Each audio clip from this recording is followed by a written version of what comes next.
Good morning, everyone. Welcome to this session on science-based targets. This is part 2 of a series of webinars put together by National Highways, HS2, and Network Rail to help decarbonize transport. My name is Estefania Chica. I'm a consultant at the Supply Chain Sustainability School, and I'm very honored to join this lineup of incredible speakers today who are going to share with you their valuable experience around science-based targets. But before we start, a bit of housekeeping for today. We're going to use a website called Menti to collect questions from the audience. We will have some time at the end to go through those, but just to let you know, you can start populating your questions at any time during the webinar on menti.com. The code is on the screen right now, and my colleague Jenny will be adding the code to the chat box as well. You will receive a copy of these slides and a recording of this webinar as well, so you can come back to it whenever you need. And last but not least, please do not forget to submit your feedback at the end of the session. Without further ado, I'll pass over to Steve. He's the Director of Environmental Sustainability at National Highways. Over to you, Steve. Thanks very much. Morning, everyone. I get to do the first 5-minute introduction and then watch as everyone else gives the rest of the presentation. The UN defines sustainable development as meeting the needs of today without compromising the ability of future generations to meet their own needs. And as transport providers, we do so much to meet the needs of today. Without us, you wouldn't be able to get to work, get on holiday, get together with your family. So transport is hugely important, but transport infrastructure and the use of transport does have very significant environmental impacts. And if we aren't leaving a reasonable environmental legacy, then we cannot say that we're leaving a good place for future generations. We're not being sustainable. One of the most pressing ways that we aren't being sustainable is that we are throwing ever more greenhouse gases into the atmosphere, and they're accumulating. And I mean, the fundamental science has been there since the 19th century. These gases absorb heat, radiate it back down to the Earth. The Earth will heat up, and we've known that these gases are getting more concentrated in the atmosphere for decades. We've got data going back for nearly 1 million years. And I think ever more obviously, the climate is changing. And I'm speaking to you today while we're worrying about the latest storm to sweep through the UK. I've had extreme weather warnings from my daughter's school and worry about whether they're going to be able to keep the school open. But last year we had 40-degree days in the UK with impact on infrastructure, and in fact over or nearly 3,000 excess heat deaths in the UK. Across Europe, there were 50,000 excess deaths associated with that heat wave. We had wildfires in London, if it's not heat, it's flooding. We're very worried in National Highways about the scale of investment that we need to make in our drainage asset to cope with the expected increase in rainfall. But it's going to have an impact on the insurability of houses, the costs of insurance premium, and obviously the damage that is done across the UK. So for me, I feel like the debate has moved on in the last 5 years from is this real, is it a problem, to this is happening, how do we act? And what we need to do as transport infrastructure providers and companies is work out how we can continue to provide that vital service of connectivity while reducing rapidly the carbon dioxide emissions from our activity and the greenhouse gas emissions. So there's no question we need to decarbonise, and all of the organisations in the transport sector are working towards their own net zero goals. I'll pass you back.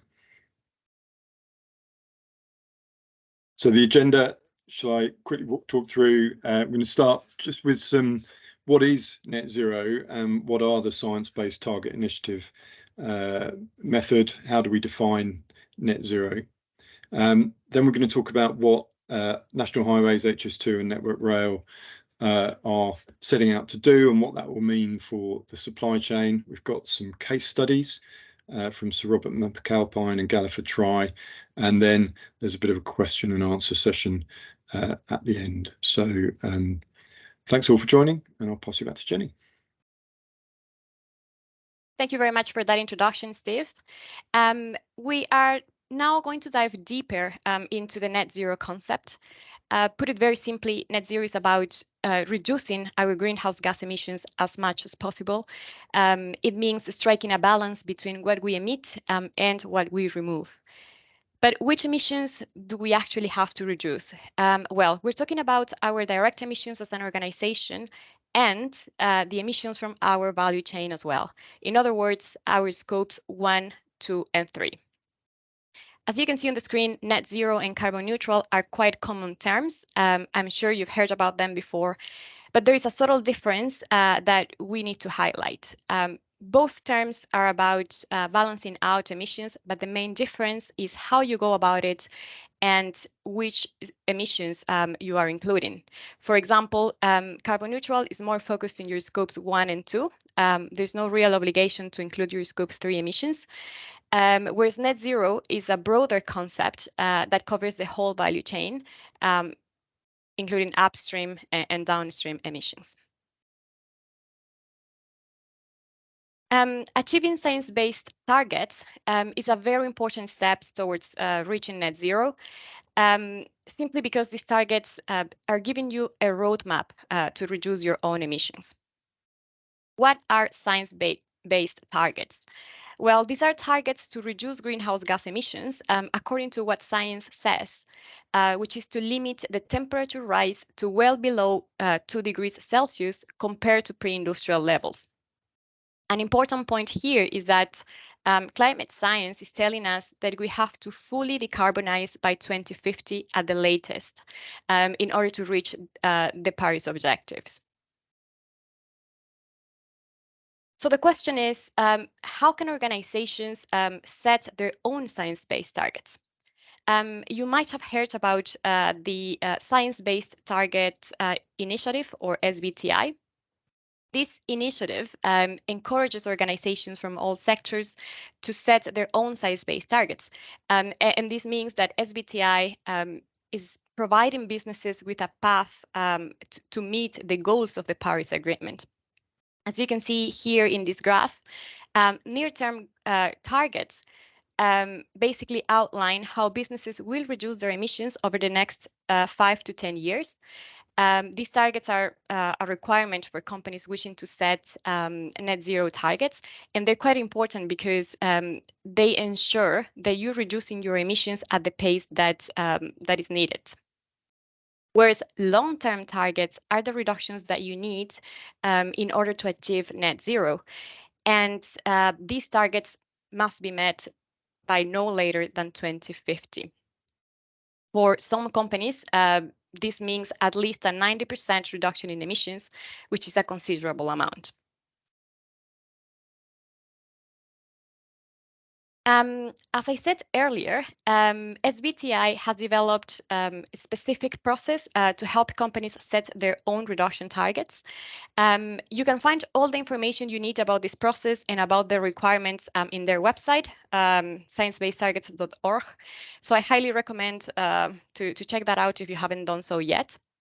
But just to give you a snapshot of how this works, what you're seeing right now on the screen are the steps that companies need to follow. I have to make a disclaimer here, which is that the steps will depend on the size of your organization. For example, SMEs follow a much quicker process or a much quicker route, and this is because SBTi are encouraging more SMEs to get involved and to play a more active role in this fight against climate change. That being said, let's look at these steps for large organizations. So as you can see here, the first step is to submit a commitment letter in which you publicly commit to develop your own reduction targets aligned with the science criteria. Then targets are submitted to the SBTi for independent validation. Once these targets have been validated, you have to disclose them and make them public. And very importantly, you'll have to continuously disclose your progress against those targets on an annual basis for transparency purposes.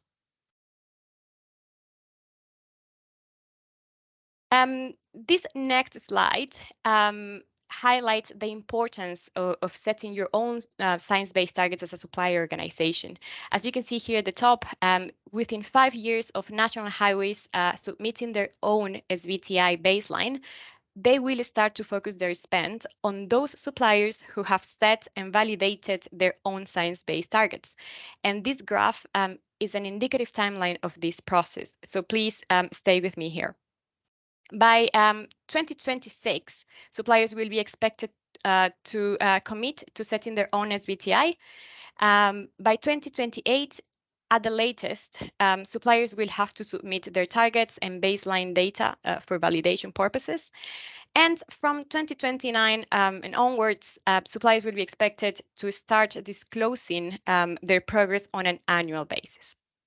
So on that note, I'm going to hand over to Mark Emmett. He's the net zero carbon team leader at National Highways, who is going to give you more details about what is required from the supply chain and what are the client expectations. So over to you, Mark. Lovely. Thank you very much. Good morning, everyone.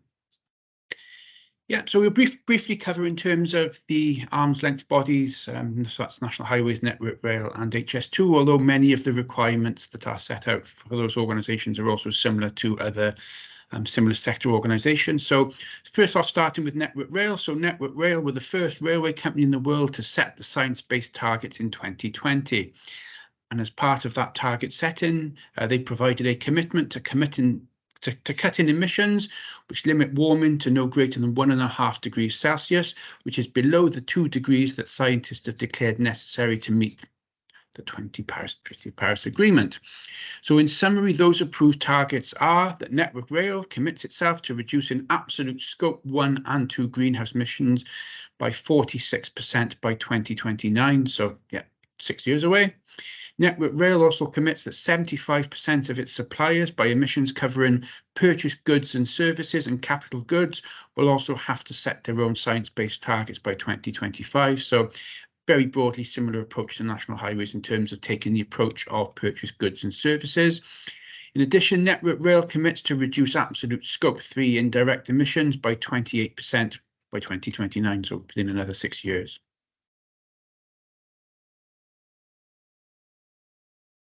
In respect of National Highways, some of this information has previously been covered, but National Highways have provided a commitment that it will be setting net zero targets with SBTi in February 2022. So that was when National Highways were recognised as a committed company, and that includes near and long-term science-based targets that are in line with the Science Based Target Initiative net zero standard.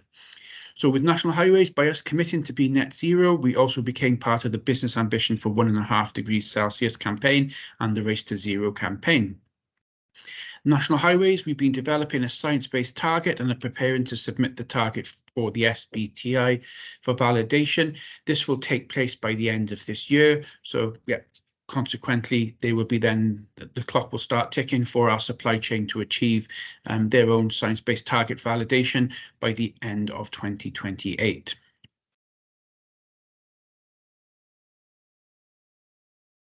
So for those people on the call today, so suppliers who are working with National Highways, this is some of the information that we're able to share with you. Is that at this time, construction and maintenance suppliers make up 94% of the Scope 3 emissions attributed to National Highways. As I mentioned a few moments ago, National Highways will be focusing on its construction and maintenance value chain spend on suppliers who have set their own targets aligned with the Science Based Targets Initiative. And in terms of setting those science-based targets and having validation, in National Highways' view, it also provides great support in helping organisations progress towards their own past 2080 compliance. So those people who were on the call on the previous session that we had a couple of weeks ago, which covered past 2080, just as a reminder, National Highways also has a separate requirement within its net zero plan that its medium and large suppliers will have to have carbon management systems that are validated to pass 2080, 2023 by the end of 2025. and also for our micro and small organisations, there will be broadly similar requirements, albeit there's an expectation that they will not need to be past 2080 validation, but more along the lines of compliance with the main key requirements of that standard. Yeah, so to bring it together in a bit of a summary. So from National Highways perspective, yeah, it's setting targets for near and long term with net zero. For our supply chain, yeah, you will need to submit your own targets to the Science Based Targets Initiative within 5 years of submitting now. So that would be the end of this year. And again, we were supporting that streamlined approach for small and medium enterprises. For Network Rails, yeah, 63% of suppliers by emissions have set targets. Very much there's opportunities and encouragement for further engagement and shared learning across partnering organisations. So very much working collaboratively to understand what has gone well with SBTi target setting and validation, what hasn't gone well, based very much sort of learning as a collaborative sector, and again approaching and supporting that streamlined approach for small and medium enterprises. And then from HS2, yeah, there's a strategic suppliers will have to set targets. Again, the requirement is to set near and long-term targets. And again, there's a requirement to ensure that the SBTi targets are aligned with net zero, and that is by 2025, so within 2 years. Perfect. Thank you very much, Mark. I'm sure this is giving much more clarity around the expectations from the supply chain as well. I just want to remind the audience that if you have questions, you can start populating them via menti.com. You're going to need a code that you have in the chat box right now. So please feel free to start populating any questions that you have around the topic. Thank you very much, Mark. Now I would like to welcome our next speaker, Simon Leek. He's the company carbon manager at SRM. Simon, welcome. We're looking forward to hearing about your experience setting your own carbon reduction targets. Yeah, thanks, Steph. Morning, everyone. Pleasure to be here this morning. So as part of my role as company carbon manager at SRM, I've overseen the development, submission and validation of our net zero targets by the SBTi. So I've got a handful of slides I'm going to run through, which is very much focused on this process. So hopefully by the end, you'll be provided with a bit of an overview of our timeline from the start to actual validation of our targets. I'm going to share some key stats and figures that we've sort of learned along the way as part of that process, and hopefully leave you with some what we think are the key takeaways and lessons learned from the process. So in terms of what we've actually had validated, these are our targets. Apologies for the wording. It is very wordy. It's not perhaps the most digestible, but this is our official target wording that we've submitted to the SBTi and had validated. So in essence, we've got a near-term target and a long-term target. And our near-term target is to reduce our Scope 1 and 2 emissions by 42% by 2030. And separately to reduce our Scope 3 greenhouse gas emissions from purchased goods and services by the same amount within the same time frame. Moving on to our long-term target, again, we've got a target to reduce our Scope 1 and 2 emissions by 90% by 2045. And again, we've got a separate target to reduce our Scope 3 greenhouse gas emissions from purchased goods and services by the same amount within the same time frame. Overall, our target is to be net zero by 2045. So to do that, we will have to hit that long-term target, reduce our absolute emissions by 90% before we're then allowed to neutralise the residual emissions and achieve net zero. Next slide, please, Steph. So just to provide you with a bit of an overview in terms of the timeline, in essence, it's taken us 18 months to get to this point of having validated targets that we can communicate. We made our commitment back in October 21 to the business ambition for 1.5 degrees and the race to zero. So that committed us to setting targets that are aligned with that 1.5 degree trajectory. And it was around this time that we also appointed an external consultant just to support us with the target setting and our application to the Science Based Targets Initiative. In June 22, we had completed a full Scope 1, 2 and 3 baseline and exercise. So in terms of Scope 1 and 2 emissions, we've got a really good data set there. We've been reporting for over 10 years, but Scope 3 was a bit more inconsistent. So we undertook a full baseline in exercise at that point in time, so that we could submit that data and set validated targets by the SBTi. We also undertook some scenario and target modelling, so looking at the initiatives that we've got in place already or are planning to put in place to understand how they would impact our reductions and whether those emissions reduction targets were ultimately achievable. In July last year, we submitted our targets for validation, so that was both the near-term and long-term submission. So we submitted 5 documents in total. There was a Word document, in essence, for both near and long-term targets, as well as a supporting Excel spreadsheets, which contain the sort of the data. And at that point, we were allowed to book our validation service with the SBTi. So this is the date at which the SBTi will start to look at our application and confirm whether we meet their requirements or not. So July last year was when we submitted. The first date we could book was actually the 1st of February this year. So quite a significant lead in time to even have the SBTi start to look at our application. But in April this year, really pleased to say that we had our targets approved. So the SBTi went through a process of screening and reviewing the targets and what we'd submitted against their criteria. They had a number of queries which we answered, and that led us to, as I say, having our targets approved in April this year. So in terms of communication, the targets were officially published on the SBTi website on the 1st of June. And at that point, we had a requirement to communicate externally our targets within 6 months. If we didn't do so, we would have to start that application process again. And actually, we developed an internal comms strategy to do this. And part of that was a dedicated net zero microsite. So if you'd like to find out more about our net zero strategy, our progress, and our action plans, then please visit netzero.srm.com.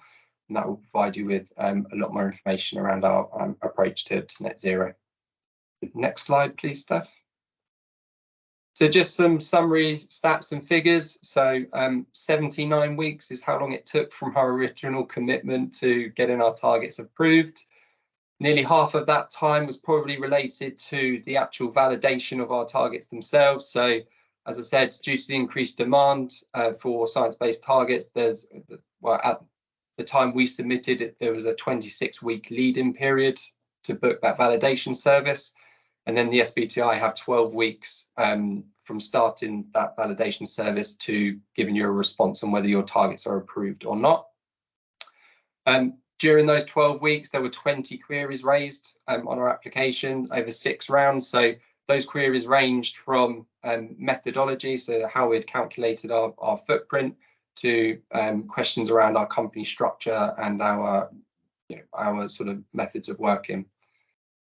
100% of our scope 1 and 2 emissions are covered by our targets, and 98% of our scope 3 emissions are covered by our targets. And that's because our scope 3 target is specifically focused on purchased goods and services, which is in essence the materials and products that we install on our sites. Overall, we had 22 different requests or reports from 8 different functions within the business to populate the data set that we needed for our to set our SBTi targets. So it's not just a sustainability carbon function, but it requires support and input from the whole business. And I think at the time we were the second major UK construction engineering company to have had those net zero targets validated. Next slide, please, Steph. So what are our key takeaways? I think ultimately ensuring sufficient resources, both time and cost, are available to support this process. So we very much don't meet the definition of SME. There is obviously a streamlined process for SMEs, but as a large organisation, it took a long time to set our baseline, collect the data, and submit our application and get that approved. I think just be cognizant that the increased demand for SBTIs, which is absolutely fantastic, has obviously led to an increase in times, both in terms of validation of those targets and potentially the consultants who could help you support you on that journey. It's important to include all material sources of emissions in your footprint, so all applicable Scope 3 categories, and allow for the sufficient time to collate and format some of that data from the various different functions within your business. So although our Scope 3 target is set on our purchase goods and services, our Scope 3 footprint includes all of our applicable scopes. Ensure clarity on the company structure and the services that you offer and what you've included or excluded from your baseline. So larger organisations have lots of potential sister companies or companies that sit below the main organisation. So some of the queries we had to answer from the SBTi was actually around what our services are and what we offer as a business. And then finally, if you can, consider appointing an external consultant to support you on that journey. That's been invaluable as we've answered queries from the SBTi, and also to share and capture lessons learned, where they've supported other organisations in a similar position. I think that's it from me. I'm so happy to take any questions at the end. Thank you very much, Simon. I found it really interesting to hear about some of the challenges that you experienced, but more importantly, the actionable tips to go around them. One of the things that I would like to echo that you mentioned earlier is that there is definitely an increasing demand for SBTi. So please do make sure that you take that into account. Our next speakers from Galliford-Try will also share with us a bit of the journey they have gone through in setting their science-based targets. So I would like to welcome Luke Winch. He's Low Carbon Manager, and Phil Tompkins, Director of Risk and Sustainability at Galliford-Try. Over to you. Lovely. Thank you for having us.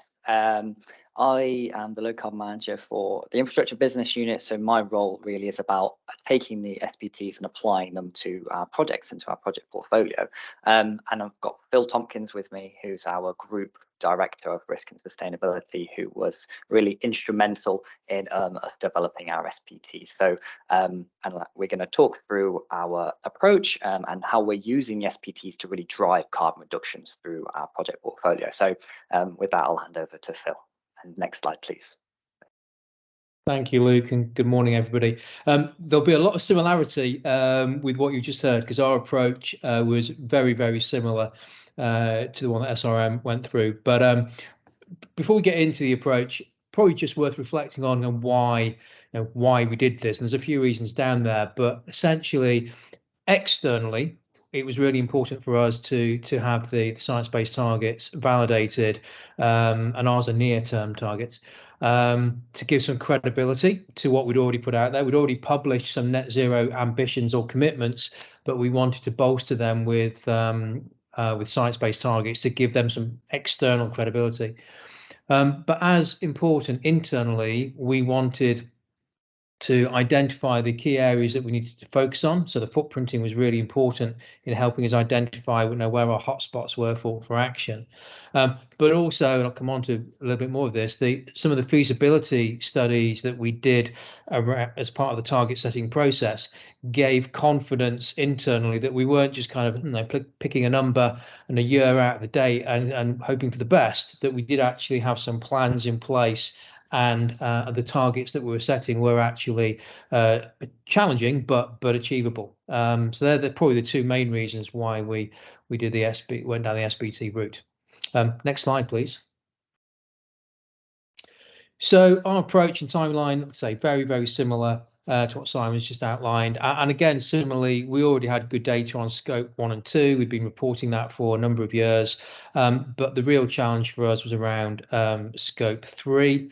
And I think as like SRM, as a tier 1 contractor, one of our biggest challenges actually is that the bulk of our spend, something like 80% of our spend is through subcontractors, as you guys know.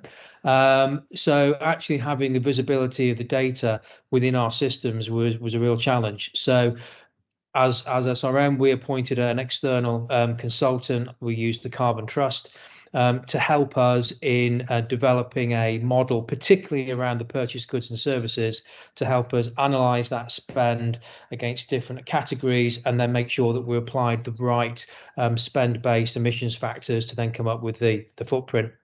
Our commitment was made in June 2021, and with the footprinting exercise was probably about a 6-month exercise through 2022, ultimately leading to our target setting being submitted in November of 2022. And I'd absolutely echo the lead time.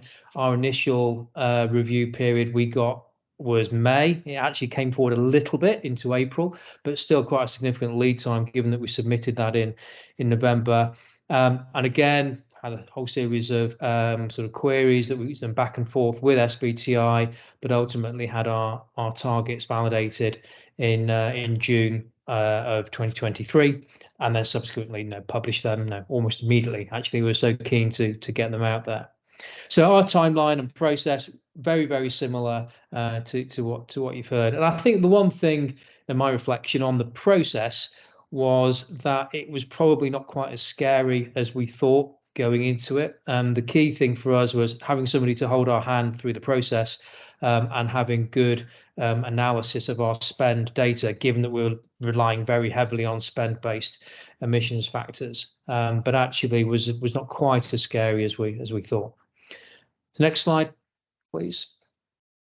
So that leaves us with our near-term science-based target. That's our 2030 target, and very, very similar again to what you've heard. So 42% reduction on both scope 1 and 2, and also our scope 3 emissions. We went for the same target for 2030, and they sit alongside our previously published commitments, the sort of net zero across all activities by 2045. We did initially publish net zero across our own operations by 2030. We're now conscious that terminology probably gives a little bit of a conflict with the science-based target definition. For the time being, we haven't changed that because we don't want to confuse people. But that is something that we probably will reflect on in due course. And ultimately, I think will be addressed, because I think ultimately we will probably go down the net zero science-based target in due course anyway. So that's where we sit with our targets. And then that's the easy bit. Luke's got the responsibility around the harder bit, which is actually how do we go about achieving them. Luke, next slide, please. Yep, thank you. Next slide, please, Steph. Thanks. So, as Phil said, within scope 1 and 2, we've got some really tangible and practical actions that we can take to reduce our emissions. So, sourcing renewable electricity, having an EV or PHEV company car policy, early grid connections and construction on our sites are really important. Having really efficient welfare and site offices, and then finally operating our agile working policy, which we did have in place prior to the pandemic, but obviously the pandemic has accelerated that adoption, and we are seeing some really good results off the back of it. And then within scope 3, which is kind of really where I step into sort of what my role is, we recognise that the vast majority of our carbon emissions are within our scope 3 and within our value chain. So engaging with them, working with them, sharing knowledge, targeted carbon literacy training are all key aspects of that. And finally, past 2080 is a big driving force for us in order for us to sort of find those reductions within our scope 3 and improving our data granularity and consistent reporting across our portfolio. So next slide, please, Steph. So finally, then, just to sort of summarize on the key challenges and lessons learned that we took from the process. We were faced with the choice of absolute contraction versus supplier engagement, and we selected for our scope 3. In the end, we selected an absolute contraction because it's easier to understand and communicate, and sort of the most robust in terms of that global carbon budget. The sort of challenges for that is that there's no correction for business growth. And we're sort of having those targets sort of stress test already with some sort of fairly large recent acquisitions that we've made, and obviously the rate of reduction is uniformly applied. Then looking at our availability of our data, as Phil said before, we had really good availability for our scope 1 and 2 data. We've been collecting for a number of years, but the vast majority of our scope 3 data is sort of through our very long supply chain tail. So it's still reliant on spend-based data.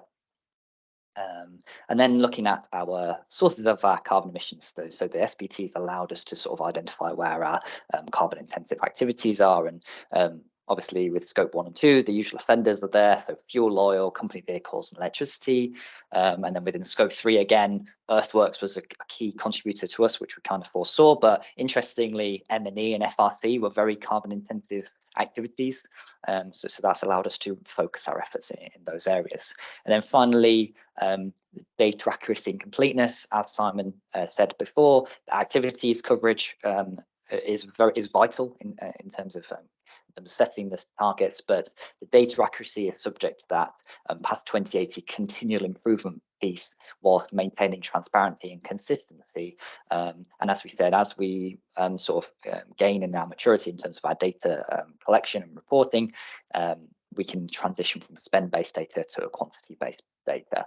And I'd just like to sort of finish with what Phil said, is that it looks on the face of it quite a big undertaking, but actually it's not as scary as it seems. And as engineers, we like to have precision, but this is quite an unprecise science, and that's okay. And as long as there's that transparency and consistency, and that shouldn't be a perceived barrier to developing your science-based targets. So that's everything from me, and yeah, I'd like to come back to Thank you very much, Phil and Luke. I'm sure these points will set up an interesting discussion later. I definitely saw a lot of commonality between your experience and the previous case as well, especially around the importance of having a critical friend, of having some support, external support that can guide you in this process as well. And definitely very encouraging to hear that the process is not that scary as it sounds. Okay, so I think we can start exploring some of the questions that we've got from the audience. Remember that you can submit your questions via Menti using the code on the screen. Or alternatively, you can take out your phone and scan the QR code that you are seeing on this slide right now. So I'm just going to give it a minute to give everyone the opportunity to send their questions. And I'm going to hand over to Mark, who is going to kindly moderate the Q&A section. Lovely, thank you very much. Yeah, we've had a few in already, so yeah, lovely. Thank you very much for people who have responded and popped their questions in the chat already. So I'll go from the top. So first question that we've had in the chat is, does the full supply chain need to be on the SBTi journey if the client is on SBTi? So not sure whether anyone wants to pick that up, or more than happy to sort of cover National Highways view by all means, if based upon your own experiences, and then more than happy to sort of share National Highways approach. Mark, I'm happy to pick that one up if you like. So that was very much one of our considerations around, do we go for absolute contraction or supply chain engagement? The reason that we, as Luke mentioned, we went for the absolute contraction is partly because we recognise that we have quite a long tail within our supply chain of SMEs. And we don't want to, although the SBT process is much simpler for SMEs, we didn't feel it was necessary for us to actually mandate that for all of our supply chain. And also, we know that the big offenders around the key material groups, around concrete, steel, that's really where we need to be focusing on. So our view is absolutely we want everybody kind of coming on this journey as appropriate for them, but we didn't see it as necessary to mandate that for all of our supply chain. I think if I jump in as well, just echo what Phil said as well. That's something we grappled with initially as well, whether to set that supply chain engagement target as well. But yeah, would very much agree with what you said, Phil. Yeah, in terms of national highways, we're pretty much following exactly the same as Network Rail in terms of that 75% figure is where the majority of the national highway spend goes. And I think based upon current figures, I think that's around 32 or 33 strategic suppliers. And we've already started doing some engagement work with those suppliers to understand the current state of play. And yeah, as many, if not the majority, if not all, actually are all of the large or medium-sized.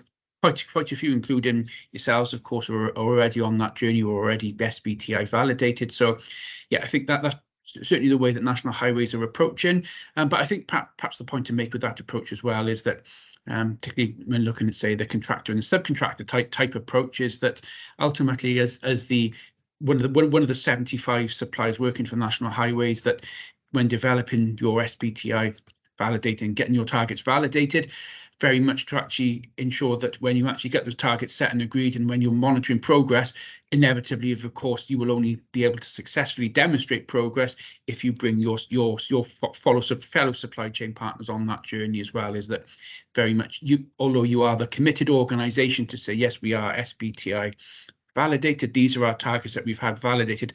Ultimately, even if the smaller parts of the chain are not necessarily SBTi validated themselves, in order for you to ensure that you continue to have validation and ensure that you actually achieve your targets, obviously it's very much a collective effort that everyone has to pull in the same direction.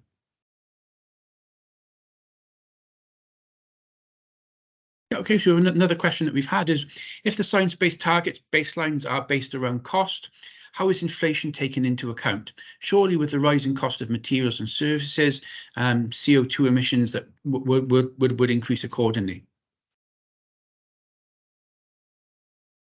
Yeah, I can jump in there if you like, Mark.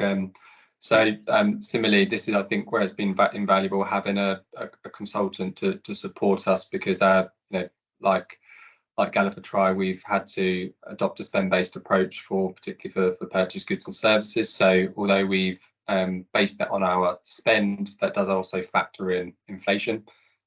So that's sort of allowed for within the methodology.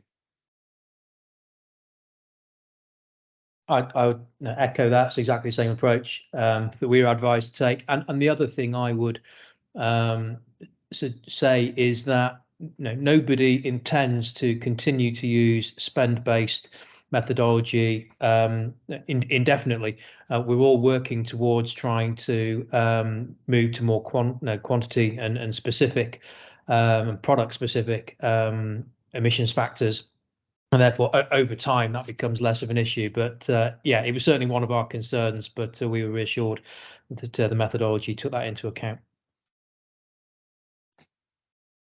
Great, thank you very much, both. Okay, next question that we've had, very a little bit more generic, but what do you see the benefits are of getting SBTi as a business? I can jump in there if that's okay.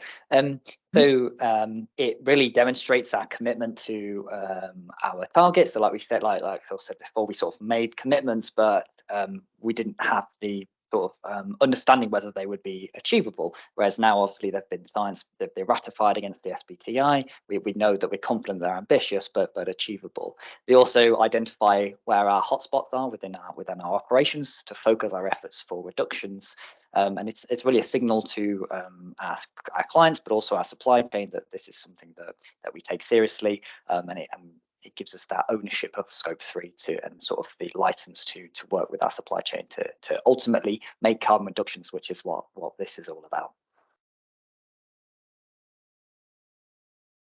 Yeah, I think I completely agree with that. I think for us as well, that external validation piece has been really important. So everyone aligning to the same definition of what net zero means, that focus on absolute reductions is really important. There's a lot of greenwashing perhaps, but a lack of transparency certainly around this topic at the minute. And the more everyone can align with the same definition, the same meaning, everyone's pulling in the same direction, I think is really of value. Great, thank you very much. Okay, so next question that we have, and very much from a National Highways perspective, very keen to understand as well, as we're sort of currently at this point. But what have been the biggest challenges with the SBTi process, both in respect of the initial submission and the annual disclosure activities?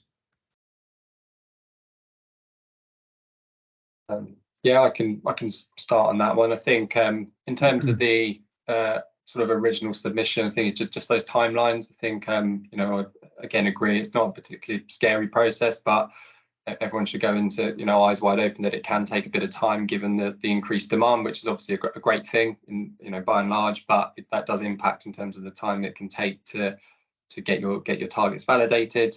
But just the, you know, the vast amounts of data ultimately that you need to get that accurate footprint. You know, we had, like most big organizations, thousands of lines of data for spend, and the biggest challenge moving forward is how we, you know, transition away from that spend-based approach to more quantity-based and supplier emission specific factors, and that's not going to happen overnight. That's, you know, much like Phil and Luke have said, targeting those hotspots in the first instance, trying to replace that spend data with data from those activities, and just, you know, going on that journey. And to do that, we need, you know, everyone to come along with us. So that provision of that quality data, I think, is a big challenge.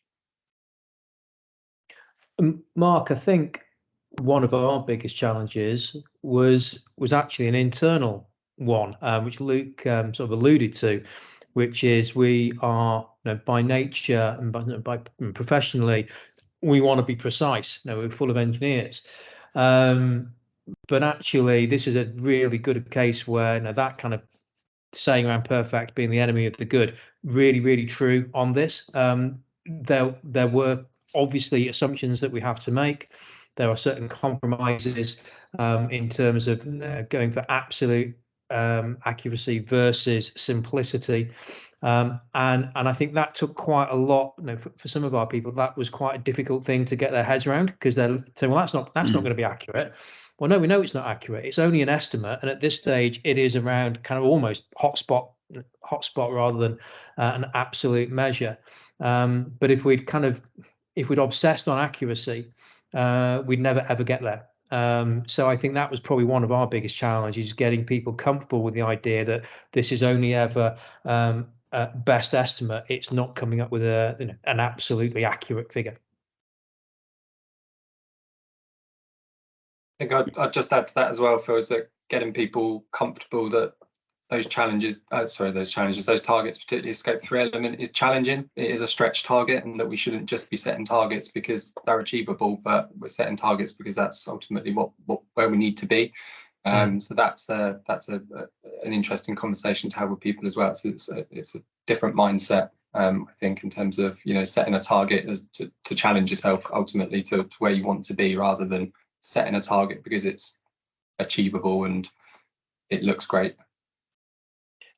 If I may, Mark, because Simon makes a really good point, and I probably should have mentioned it in our sort of target setting. There's a piece on there which talked about sector decarbonisation. That was one of the elements of feasibility that we did. We looked at, for concrete and steel, we looked at the published decarbonisation plans for those two key sectors. And when you model that against our existing spend, actually that wouldn't get us really very close to the target that we ended up setting, which kind of is a bit uncomfortable. But actually, what it shows is you can't just rely on the fact that materials are going to become more carbon or less carbon intensive. We've got to do all the other good stuff in PAS 2080 around actually, you know, doing less, being smarter in design, using less material. And so I think that was just building on kind of Simon's point. It isn't just about setting an easy target. We know this is going to be really challenging. Great, thank you both. Yeah, just moving back to the question that we had a few moments ago around cost, we've had a question related to that around what emission factors have you used for the spend data calculations? So that we used something called EEIO, and I always forget what that means. Extended import output method. What it is kind of not really relevant. It was developed, I think, some years ago by the EPA in the US, and it essentially looks at different industries and their basically the carbon intensity by revenue, and obviously that's all dollar based. We converted it our spend, which is clearly sterling based, but that's what we use. We use EIO, and that's probably the spend based methodology that is referenced in the GHG Scope 3 guidance, which I suspect, Simon, is probably what you guys use as well, is it? Yeah, absolutely. Those EEIO factors. And I guess that sort of brings the point is that even if it's imprecise, at least we've got consistency across the industry. So, you know, we look at your organisation, Simon, and my organisation, at least we've got that consistency across the piece, so that when we're looking at reductions, then they're sort of at least comparative reductions, even though they might not be accurate to the kilogram of CO2. It's about the comparative and the consistency. Absolutely. Great, thank you. Yeah, so another question that's been dropped into the chat is, does SBTi reporting involve countries outside of the UK? I'm happy to take that one. The short answer is no. Basically, SBTi, SBTi is actually a global initiative. It is a collaboration between the Carbon Disclosure Project, the UN Global Compact, and other relevant organizations as well. So it does apply to other countries, not only the UK. And I think by the end of 2022, they already had more than 4,000 companies from all over the world who had committed to science-based targets or were in the process of getting their science-based targets validated.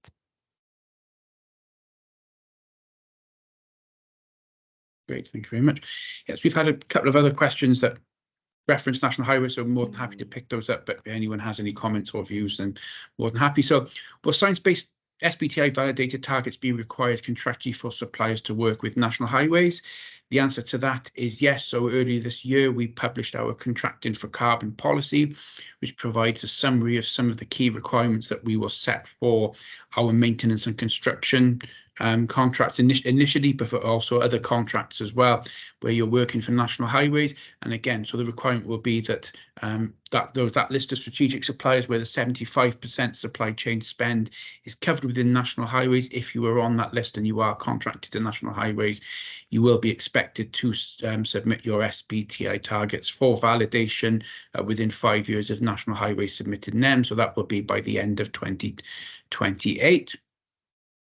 And also perhaps a similar question to we had a few moments ago. Our UK business is covered under our parent company SBTi verification. How will National Highways review annual performance? Does the UK business need separate verification? I think it's probably something that we need to take away and have a look at to actually understand what part of the company, whether or not the science-based targets that have been validated for the overall company are appropriate for the UK, are appropriate for national highways. I'm not sure whether anyone else on the call has had any similar experience of that, where they've been working with partners who perhaps the wider company perhaps have SBTi, but perhaps say the infrastructure arm, which we know a lot of quite large organisations are structured like that, whether or not they have any experience of that. Not Mark, no. Yeah, I think that sort of alludes to one of the points I was making around company structure ultimately. So the application you submit needs to be in the name of the company you're submitting it for. So just to be clear around what you're submitting and the data that supports that submission applies to that business. So if you do have an infrastructure part of your business and it falls under that remit of that organisation, then data needs to be included for that. So at St McAlpine, we're a predominantly UK-based company, so that was relatively straightforward. But like most large organisations, we've got sister companies that are related to us that sit outside of our company structure, which they were some of the queries we got back on. You've got a development arm. Why have you included the emissions related to the in-use assets, for example? But that that's a separate entity, if you like. So we submitted our application for St McAlpine Limited. So it's just going into that process, just I think being aware of that and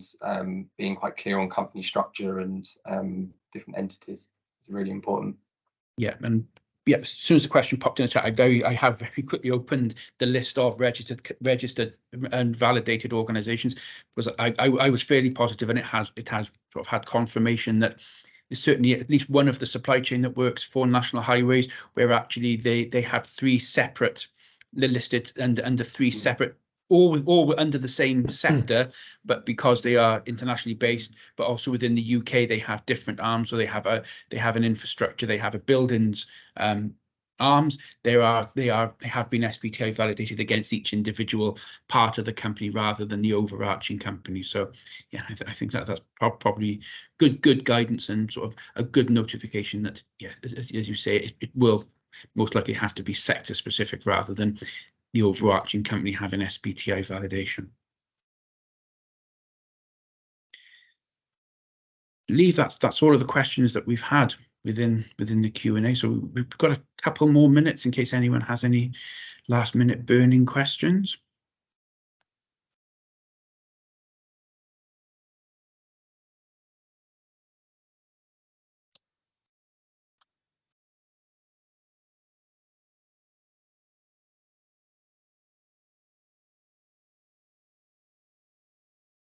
Oh, I cannot see any more coming into the chat. So, yeah. Okay, perfect. Thank you all so much for a truly fascinating discussion.